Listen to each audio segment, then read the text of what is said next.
네, 뭐 뉴스는 살벌한 뉴스들이 많습니다. 특히 트럼프 대통령은 G7을 하다가 뭐 굉장히 중요한 일이 있다고 갑자기 워싱턴으로 돌아갔는데 이런 중동 관련해서 이런 묵직한 뉴스가 나와도 코스피는 잠깐 음전도 했던 것 같습니다만 2,950선을 지켜냈습니다.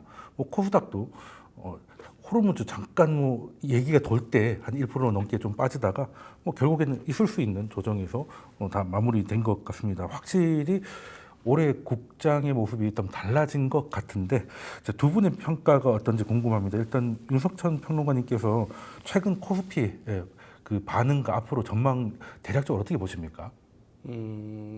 진짜 강한 모습을 보여주고 그렇죠. 있죠. 뭐 웬만한 악재는 네, 사실은 뭐 하루 만에 소화를 해버리고요. 그렇게 크게 어떤 변동성을 키우지 않는 모습입니다. 사실 뭐 이번 그 이란하고 이스라엘 간의 어떤 전쟁 양상에서 좀 굳건하게 버티는 양상이 있는데 사실은 뭐 지상군을 투입했다거나 양쪽이 뭐 그렇다라고 한다면은 이 파장은 상당히 오랜 기간 지속됐을 거라고 봐야 되는 게 뭐 합리적인 어떤 추론이겠죠. 하지만 현재 상황은 사실은 뭐 그런 어떤 전면전의 양상이라고 보기에는 좀 그런 거고요. 또 한쪽이 사실은 너무 밀리는 것도 사실입니다. 그러니까 전력의 비대칭성이 뭐 심지어는 이란을 갖다가 종이호랑이 이렇게 종이호랑이였냐라는 어떤 뭐 비판 뭐 이런 얘기가 나올 정도로 너무 어떤 심한 어떤 전력의 격차 때문에 사실 이번 전쟁이 오히려 전쟁의 종식, 그러니까 다시 말해서 중동을 휩싸고 있었던 어떤 기존의 어떤 지정학적 리스크의 어떤 완전 해소, 뭐 완전까지는 아니겠지만 상당 부분이 해소되는 어떤 하나의 계기가 될 수도 있다는 어떤 판단들. 그다음에 양쪽이 사실은 세계 경제의 어떤 핵심들에 대해서는 공격들을 자제하고 있죠. 뭐 이스라엘 같은 경우도 이란에 이제 폭격을 하면서도 사실은 수출 쪽은 건들지 않고 있거든요. 내수용 에너지 기반을 갖다 건드리고 있는 거고. 뭐 이란 역시 비슷한 양상이죠. 뭐 호르무즈 해협을 갖다가 뭐 봉쇄한다거나 아니면 골프만 지역에 대한 어떤 공습을 한다거나 이런 모양을 갖다 보이지 않고 있는 거기 때문에 결국은 이제 두 국가의 어떤 전쟁이 국지적 양상으로 끝날 가능성이 굉장히 높다. 뭐 이런 판단들 때문에 사실은 우리나라 증시뿐만 아니라 어제 미국 증시도 상당히 선방을 했죠. 뭐 그런 영향을 어느 정도 받고 있다라고 얘기할 수가 있을 것 같습니다. 네, 그러면 우리가 전통적으로 지정학적 리스크에는 굉장히 좀 예민하게 반응을 했던 게 이제 국내 정책의 특징인 것 같은데요. 물론 전면전은 아니지만 직접적인 공격은 이제 시작이 된 부분이고 이스라엘이 좀 압도적인 모습을 좀 보이고 있습니다만 이게 뭐 아직은 뭐 끝났다고 보기는 어려우니까 이 지정학적 리스크가 아직 잦아들었다고 말하기는 좀 이런 부분이 있는데 그럼 김평원님께서는 지금 지정학적 리스크에 이렇게 취약한 국내 증시가 이제는 좀 거기서 좀 벗어난다고 좀 보십니까? 어떻게 보십니까? 일단은 13일 날 같은 경우 쇼크를 받았습니다. 그래서 이스라엘이 이제 이란을 공격하리라고는 생각을 사실 못했고 사실 이 역전략을 썼죠. 그러니까 미국하고 이스라엘이 이란은 이제 공격하지 않을 거다. 특히 테헤란을 직접 타격하지는 않을 거다라는 설을 이제 일부러 퍼뜨린 적이 있습니다. 근데 사실 까놓고 보니까 오히려 이란이 테헤란의 그런 방공망들이 좀 허술했다는 거를 이미 이스라엘이 알고 있었기 때문에 뭐 핵심 주요 시설들을 다 타격을 했죠. 근데 이제 이번 사례를 보면서 우리가 흔히 이제 국내 주식시장 같은 경우에는 외풍에 굉장히 민감하다고 그래가지고 심지어 뭐 재채기만 나도 우리는 태풍이 분다 이렇게 얘기했잖아요. 근데 거꾸로 보면은 국내 이슈가 굉장히 적을 때는 외풍의 탓을 굉장히 이제 크게 타는 그런 점들을 일단 보여줬고 국내 이슈가 크게 되면 오히려 외풍이 좀 불어도 견디는구나라는 걸 보여줬죠. 왜냐하면 뭐 우리도 아시다시피 이재명 정부가 상법 개정안 하겠다고 했고 주주가치 제고하는데 심지어는 뭐 배당 활성화까지 해서 이 세제 이런 제도까지도 손본다고 하니까 아직도 초기고 그러니까 3,000선은 또 돌파해야 될 것 같다라는 생각이 들다 보니까 특히 뭐 두산 에너빌리티 같은 경우는 그 기관이나 외인들이 공매도 치는데도 그거를 다 받아서 끌어올리더라고요. 그래서 물론 외국인 매수세도 이제 대단했습니다만 기관도 또 대단했고 개인까지 이렇게 삼박자가 맞아 떨어지게 되면서 뭐 상당히 랠리가 이어졌다 이렇게 보겠고 한 달간 보면은 코스피가 12.41% 그래서 덴마크는 8.88, 노르웨이 6.36, 미국이 1.96, 일본 1.47인데 그래서 요 며칠 사이 또 한 달간 국장이 정말 대단히 보여줬다. 근데 오늘은 약간 좀 빠졌는데 어떻게 보면 이 주도주의 어떤 차액 실현 이런 것들은 좀 교차하고 있는 그런 상황인 것 같습니다. 뭐 오늘 같은 경우는 이제 그 상승폭을 조금 반납을 하면서 건강한 조정으로 좀 볼 수도 있을 것 같습니다. 또 외국인이 일단은 매도를 했기 때문에 이틀 연속 매도하는지 좀 봐야 되겠고 이런 것들은 있는데, 자 그러면 일단 지정학적 리스크가 커지면 그 주요국 간의 정상들의 이제 의중이 가장 중요할 텐데요. 또 때마침 G7이 열리고 있습니다. 그럼 여기서 국제 회의에 모여가지고 이왕지 이제 판을 벌인가 끝을 보자, 보통 이렇게 하진 않잖아요. 이제 평화적인 결론을 내자 뭐 이런 얘기가 나오고 있는데 그 부담 때문인지 트럼프는 일찍 가버렸습니다. 그러니까 G7이 이번에 지정학적 리스크에 어떤 영향을 끼칠 거라고 보십니까? 뭐 G7의 어떤 그 공동 그 선언에는 일단은 트럼프 대통령도 사인을 했다라고 네. 하더라도 양국은 이제 긴장 완화에 뭐 노력을 네. 해야 된다 뭐 이런 취지겠죠. 거기에 트럼프 대통령이 사인을 했다라고 합니다. 네. 근데 뭐 돌아가서 뭐 NSC까지 개최하겠다고 하는 거 보니까 네. 사실은 지금 그 언론들에서는 두 가지를 갖다가 얘기를 하는 것 같아요. 하나는 좀 긍정적인 거, 하나는 좀 부정적인 건데 네. 부정적인 거는 벙커버스터를 갖다 투하를 해서 예, 뉴욕타임즈가 이번에 이제 완전히 그 이란의 그 핵 능력을 갖다가 완전히 무력화시키자. 예. 이제 그게 하나가 있는 거고요.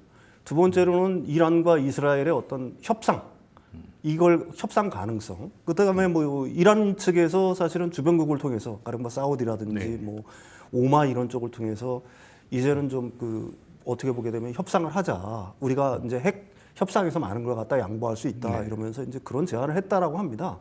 그러니까 근데 두 개가 완전히 어떻게 보면 좀 상반되는 그렇죠. 어떤 이슈잖아요. 근데 트럼프 대통령은 제가 알기로는 또 트윗에다가 묘한 말을 남겼어요. 뭐 그런 게 아니다. 네. 뭐 전혀 뭐 여러분들이 놀랄 만한 뭐 새로운 게 있다라고 하는데 네, 뭐 휴전 때문은 아니다. 예, 휴전 이렇게, 때문은 예. 아니다라고 뭐 얘기를 했습니다. 근데 그게 그 과연 어떤 건지 뭐 제 개인적으로 뭐 상당히 궁금한데 네. 뭐 그분들의 의중 아니면 미국의 의중을 갖다가 정확히 파악할 수는 없는 거고요. 네.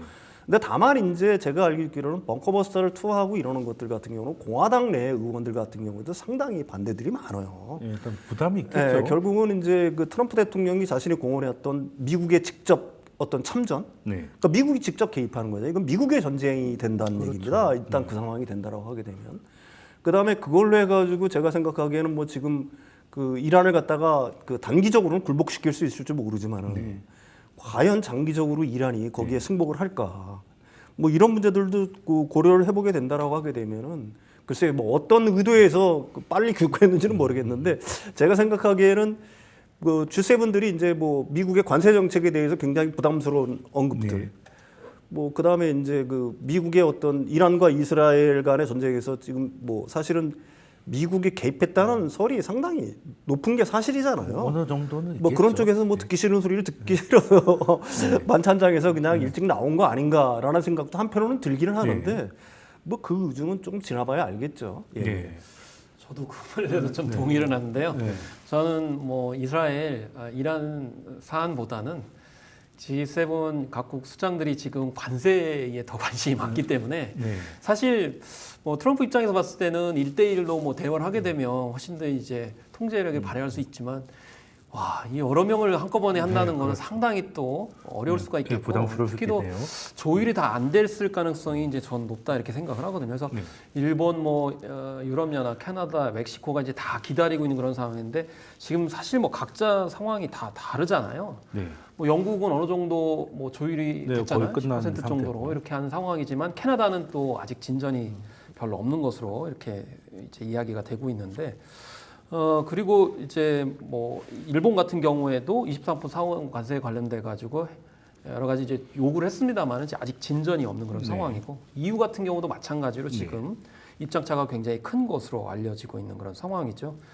그리고 사실은 아까 이제 벙커버스터 말씀을 하셨습니다만은 이제 두 곳에 이제 핵시설도 있지 않습니까? 나탄즈하고 포르도가 있는데 사실 나탄즈는 뭐 원심 분리가 다 파괴되고 뭐 오염이 됐다라는 얘기가 나올 정도로 상당히 파괴가 된 것 같은데 문제는 포르도인데 여기는 산악 지역이 있다 보니까 굉장히 파괴하기가 힘든 고난이도. 또 지하 굉장히 예, 깊게 묻어갔다고 그렇기 때문에 이제 하더라고요. 말씀하신 것처럼 이제 미국의 그런 적극적인 협조가 없으면 안 되겠다 이런 얘기인데 사실은 뭐 모르겠습니다. 사실 이란이 휴전을 요청했습니다만은 이스라엘 입장에서는 지금 호메이니를 이제 퇴진시키는 거기까지 이제 이야기를 하고 있는 거거든요. 그렇죠. 근데 36년간 통치하면서 사실은 신정 정치를 강화하다 보니까 여러 가지 문제들이 그동안 생겼고 후티를 포함해 가지고 뭐 이런 세력들이 계속 생겼던 것도 마찬가지이기 때문에 이번 기회가 아니면 뽑을 수 없다는 강경 노선을 계속 갖고 있는 거기 때문에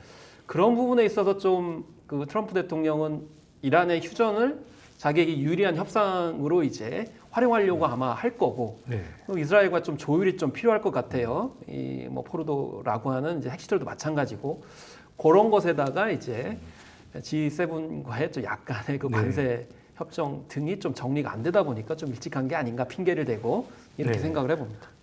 그러면은 지금 오늘 새벽만 하더라도 뉴스플로우가 굉장히 좀 빨랐습니다.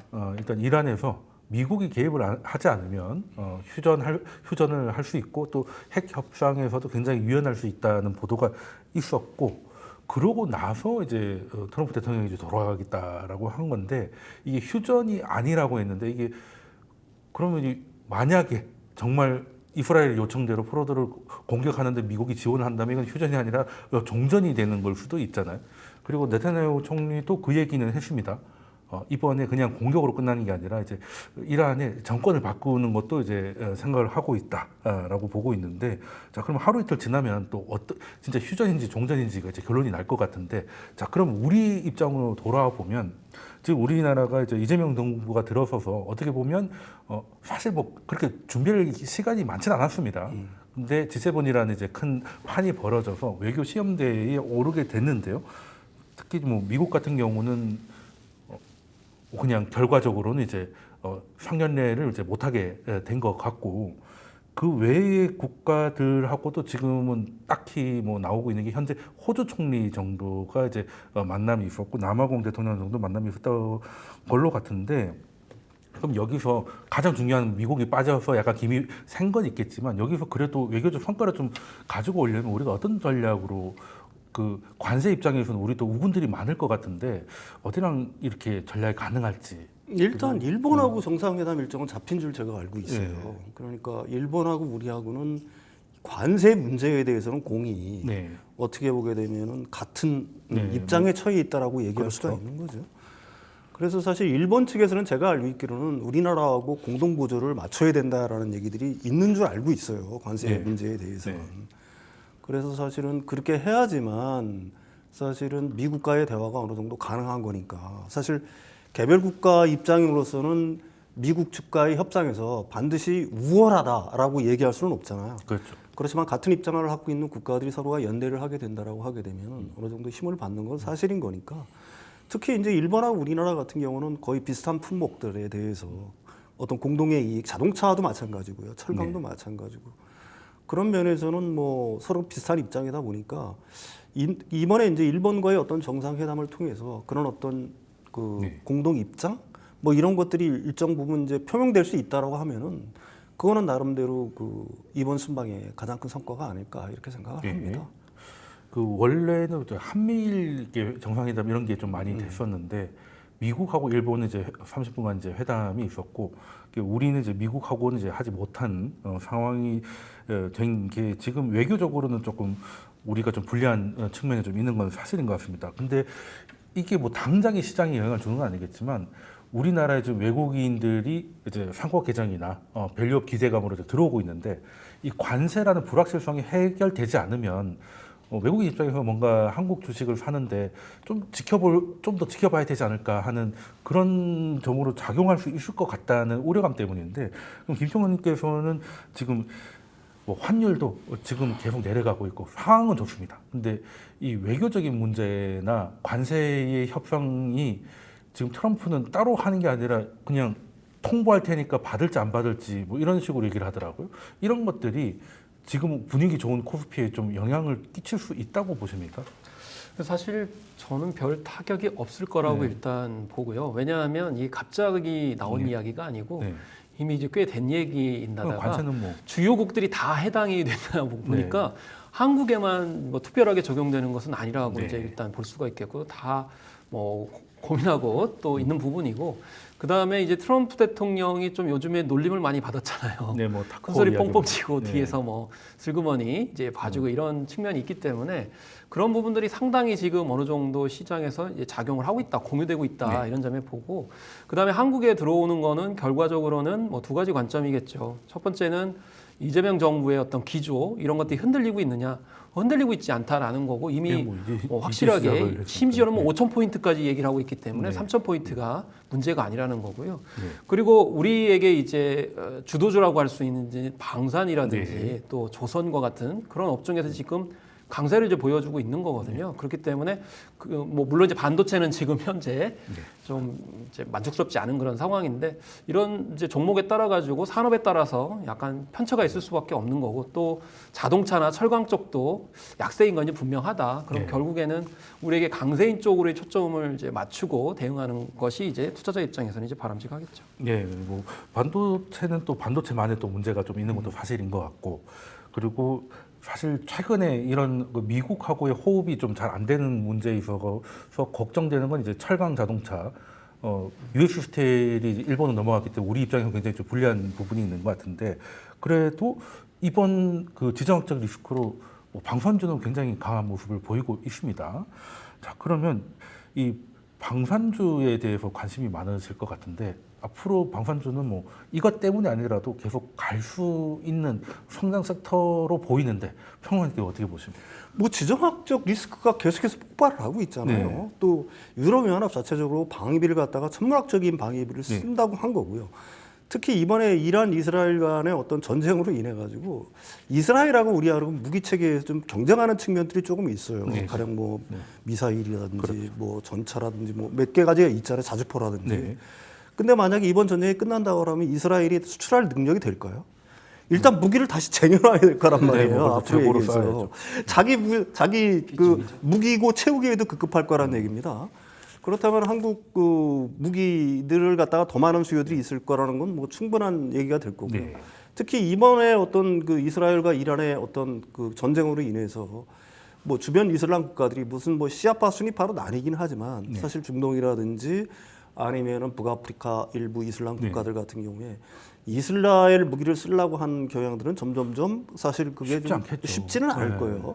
그다음에 중동 자체의 무기들이 굉장히 노후화됐어요. 제가 알고 있기로는 미국이 이쪽에다가 본격적으로 무기를 갖다가 공급하지도 않았고 사실은 뭐 여러 가지 이제 그 이스라엘을 위협할 수 있다는 뭐 어떤 그런 생각들이 때문에 그랬겠죠. 네. 따라서 그 중동이라든지 아니면 그 북아프리카 특히 유럽의 그 동구권 과거에 이제 동구권에 있던 국가들 같은 경우에는 네.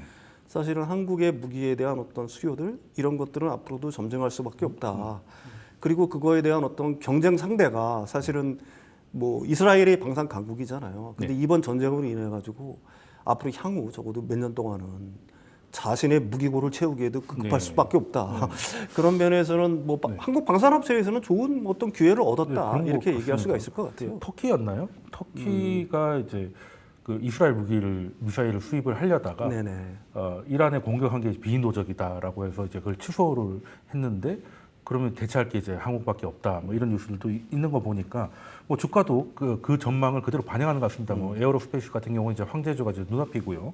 뭐 LIG 넥스원이라든지 이런 데가 정말 차트를 보면 지금 타도 되나 싶을 정도로 좀 강한데 여기서 사실 조금만 내려가면 타려고 했는데 못 타고 있거든요. 에어로스페이스 60만 원 주면 타야지 했던 분들 지금 이제 100만 원 가까이 와가지고 지금 굉장히 좀 허탈해 하신 분 많은데 만약에 이번에 조금이라도 좀 힘을 준다면 김총원님께서는 어떻게 방산주 타시겠습니까? 글쎄요, 이제 방산주 같은 경우는 많이 올라와 있는 그런 상황이기 때문에 뭐 사실 이제 오늘 좀 약간 뭐 이란이 휴전안을 이제 제안한다고 하니까 약간 빠지는 그런 모습을 보였거든요. 근데 사실 이제 이스라엘이 그만둘 거냐라는 거죠. 이제 그렇지는 않을 거라는 생각이 들고 네타냐후가 여기에서 그만둔다 그러면 모양도 빠지고 원래 목적을 달성하지 못할 것. 특히나 이 이란의 이 서쪽 지역의 제공권을 48시간 안에 장악해 버렸어요. 사실 이건 많이 알려진 겁니다만은 러시아가 3년 동안 지금 우크라이나 영공을 제압을 못 해가지고 계속 이 100만 명의 사상자가 나가지고 질질 끌고 있는 그런 상황에 타격이 엄청나거든요. 근데 제공권을 잡는 것이 현대전에 굉장히 중요한데 이란의 제공권을 잡아버렸어요. 그럼 얼마든지 이게 난타를 할 수 있는 그런 상황인데 이런 상황 속에서 쉽게 물러난다? 그렇게는 쉽지 않을 거기 때문에 저도 그냥은 안 갈 것 같습니다. 네, 그래서 뭐 여기까지 왔습니다. 어떤 뭐 그 다짐이라도 뭐 휴전 정도가 아니 휴전은 이거는 사실 목적 달성이라고 볼 수가 없는 거거든요. 휴전은 둘이 답이 없을 때 휴전하는 거 아닙니까? 지금은 이제 살려주세요잖아요. 이란 입장에서. 거의 뭐 비등해야 무슨 휴전 왜냐하면 이스라엘 타격을 뭐 아부다비를 타격을 받아가지고 아우성이다 그랬을 때 사실 휴전하는 건데 뭐 물론 언론에서는 뭐 이스라엘이 많이 이제 파괴된 거로 나오지만 테헤란과 비교하면은 비교 대상이 아니죠. 왜냐하면 테헤란은 지금 다 탈출하고 있는 그런 상황이고 오히려 분열을 유도하고 있는 작전까지 가고 있기 때문에 그런 점에서 이란과 이스라엘만 보면 방산주는 충분히 이제 희망이 있다는 건데 다만 너무 이제 장기전으로 가게 되면 여기에 따라서 위험 요소도 분명히 존재한다. 그렇죠. 뭐 호르무즈 해협의 이야기도 나옵니다만은 특히 아까 이제 비축을 해야 된다는 말씀을 하셨는데 그거는 이제 포인트이지만 이스라엘 또 우리가 이제 제공하는 그런 부분들이 좀 차질을 빚을 수 있다라는 점 같이 좀 생각을 해야 될 것 같습니다. 네. 그리고 호르무즈 해협 이야기는 계속 나오는데 이게 카드라는 게 쥐고 있을 때 카드지 써버리면은 이제 또 못 쓰는 거잖아요. 카드죠. 네, 그래서 쉽지 않을 것 같다는 생각이 들고 제가 이스라엘이면 두 가지 중에 하나는 이제 끝을 볼 것 같습니다. 핵 능력을 완전히 상실시키든지 아니면 이번에 정권 교체를 해서 좀 약간 친서방, 친이스라엘 정권을 만들어 놓고 빠지든지가 될 것 같은데 뭐 둘 다 충분히 가능해 보이는 상황이기도 하고요.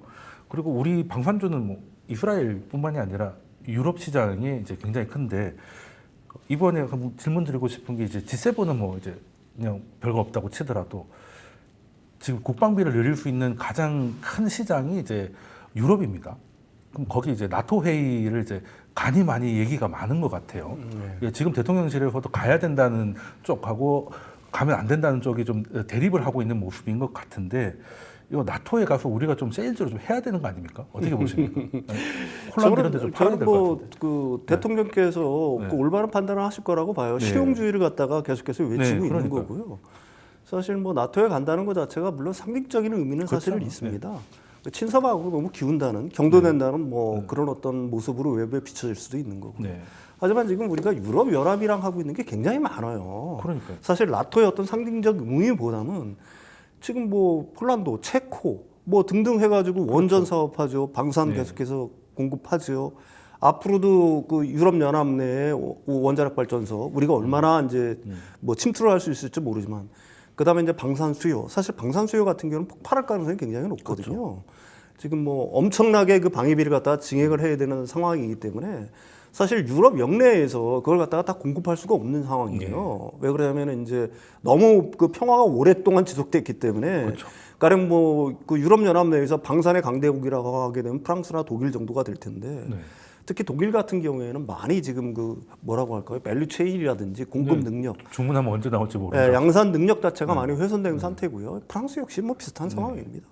그렇다면 이게 신속하게 무기고를 채워야 되는데 사실 서방 쪽 진영에서 그걸 갖다 공급할 수 있는 데는 우리나라, 그다음에 이스라엘도 중요했죠. 근데 이스라엘은 지금 어떻게 아까도 계속해서 말씀드리지만 내수로 돌리고 내수 채우기에 급급할 거고 수출하게 되는 거는 굉장히 제한적인 거에 불과할 거란 얘기죠. 따라서 선택지가 우리나라니까 그런 쪽의 어떤 외교 노력들, 세일즈 노력들 이런 것들은 뭐 우리나라 산업 발전에 굉장히 중요한 요소니까 제가 생각하기에는 제가 참모라고 하면은 강력하게 얘기를 해서 참석하기를 좀 권유드린다 뭐 이렇게 얘기하고 싶어요. 그 2년보다 쉽지는 않을 것 같은데 2년보다 이제 현실을 추구하는 게 이재명 정부의 이제 실리니까 저도 참모라면 이제 나토는 가야 된다라고 말씀드리고 싶은데 자 그러면 나토는 이제 거기서 결정을 하는 것이고 우리가 이제 걱정하는 거는 이게 길어지면 이제 유가가 높아지는 거고요. 유가가 높아지면 물가 올라가죠. 그리고 연준이 뭐 이번 주에도 FOMC가 있지만 또 긴축으로 좀 돌아설지도 모른다. 뭐 인상은 아니더라도 연 2번 예상돼 있던 거를 한 번 혹은 제로로 바꿀 수 있다. 이런 우려감이 있거든요. 예, 그러면 또 시장 분위기 바뀔 수 있는데 이 걱정에 대해서는 김정환님께서는 어떻게 진단하고 계십니까? 일단은 뭐 최근 인플레이션이 좀 완화되는 그런 네. 측면들이 있었는데 유가 급등하니까 당연히 인플레이션이 이제 들썩일 수밖에 없는 거죠. 사실 코로나19 상황 속에서 소비자 물가가 굉장히 급등해가지고 그때 에너지 가격이 뭐 상승하는 것에 대해서 굉장히 경계를 하는 것일 수밖에 없는 거잖아요. 그런 상황 속에서 사실 뭐 이번에는 결국에는 이제 동결로 갈 가능성이 이제 높다 이렇게 볼 수가 있는 거죠. 결국에는 뭐 이 정책금리를 한 4.25에서 4.50 정도로 동결할 것 같다라는 생각이 드는 거죠. 더더군다나 이제 뭐 이 기본 관세가 이제 10%라는 어떤 프레임은 변하지 않았기 때문에 뭐 여러 가지 협상들이 많이 있고 뭐 변화 기존이 있었습니다만은 관세 기조는 여전하기 때문에 결과적으로는 이것이 또 물가에 반영이 되는다다가 유가까지 겹치게 되니까 결국에는 이제 변화는 없을 것이다 이렇게 볼 수 있어서 결국 9월 인하 재개 그리고 연내한 2회 인하 전망은 또 대체적으로 좀 예측할 수 있지 않나 이렇게 생각이 드는데 뭐 급격하게 하시는 분들은 올해 1회 뭐 내년에 3회 정도 이렇게 이제 전망하는 경우가 있는데 좀 지켜봐야 될 문제가 있을 것 같습니다만은 주로 한 9월에서 11월 정도에 두 차례 인하에 좀 나서지 않을까. 9월, 12월, 12월 기존의 연 하반기에 두 번의 그 금리 인하 기조를 유지할 것 같다는 전망을 주셨는데 그러면 이번에는 동결하는 거는 뭐 거의 90% 반영돼 있더라고요. 근데 문제는 좀 멘트가 좀 기축적으로 나올 수 있다. 뭐 유가도 올라가고 하니까 그러면서 올해는 6월 달이잖아요. 이번에는 그럼 점도표가 나옵니다. 점도표가 좀 위로 좀 올라가면 그것대로 꼭 하는 건 아니지만 두 번이 아니라 한 번 혹은 제로로 바뀔 수 있는 우려감이 또 이제 미국도 회복을 많이 했고 한국도 많이 오른 상황에서 차익 실현의 하나의 좋은 핑계가 될 수 있다 이런 걱정은 있거든요. 윤평현님께서 어떻게 보십니까? 결국 이제 금리 인하 횟수를 갖다가 한 번 정도 줄이는 거잖아요. 금리 인상을 한다는 얘기는 사실 아니잖아요. 그러니까 그게 뭐 시장에서는 대부분 다 예측을 하고 있는 거고 지금 사실은 관세 불확실성 여전하고요. 가장 큰 이제 연준에서 그 점도표를 갖다가 25pp 정도 올리는 걸 갖다가 가장 그렇게 하는 가장 확률 높은 이유가 뭐냐면은 사실은 노동시장 공급 제약에 있는 거예요. 지금 이민자들을 다 쫓아내고 있잖아요. 그러니까 과거처럼 싼 인건비를 들여서 이 서비스업이라든지 이런 쪽으로 들어가는 인력들이 앞으로 제한적일 거라는 얘기입니다. 그래서 임금 상승이 얼마든지 발생할 수 있다. 뭐 이런 얘기를 하는 거예요. 거기에 이제 지금 이제 전쟁으로 인해 가지고 뭐 유가가 어느 정도까지 튈 수 있을지 모르지만 어쨌든 올라간 건 사실이잖아요. 이런 여러 가지 요인들 때문에 점도표의 중간값이 25pp 정도 올라갈 거라고 보는 거니까 만약에 그렇게 된다라고 하게 되면은 두 번 인하에서 한 번 인하 정도 될 가능성이 많다. 근데 그게 인상은 아니니까. 그리고 인상은 아니니까. 그다음에 뭐 시장의 참여자들이 대부분이 뭐 그 정도까지는 뭐 어느 정도 전부 다 예상을 하고 있는 거고요. 이미 그것들은 시장에 전부 다 녹아 있다. 그래서 그게 큰 충격으로 시장에 영향을 주지는 않을 거다. 이렇게 생각을 합니다. 사실 중요한 게 9월에 인하를 들어가느냐인 것 같습니다. 9월 들어가면 이제 12월까지 두 번 가는 거고 9월 안 하면 이제 12월에 이제 한 번 하는 거니까. 근데 저는 만약에 이번에 좀 기축적으로 나와가지고 흔들리면 받으셔라라고 말씀을 좀 드리고 싶은 게 유가가 많이 올라가기 힘든 게 22년에는 거의 이제 풀캐파로 하고 있던 상황에서 문제가 터진 거고 지금은 감산을 많이 하고 있었거든요. 그래서 유가가 올라가면 얼마든지 증산할 수 있는 여력이 있기 때문에 예전처럼 이렇게 지금 전망이 뭐 해협이 봉쇄되면 진짜 봉쇄되면 120도 가겠지만 그거 쉽지 않을 것 같다는 저 개인적인 의견입니다. 그래서 이번에 만약에 이 이슈로 흔들리면 이제 받으시라라는 위험한 말씀을 드리면서 이제 두 번째 주제로 넘어가도록 하겠습니다.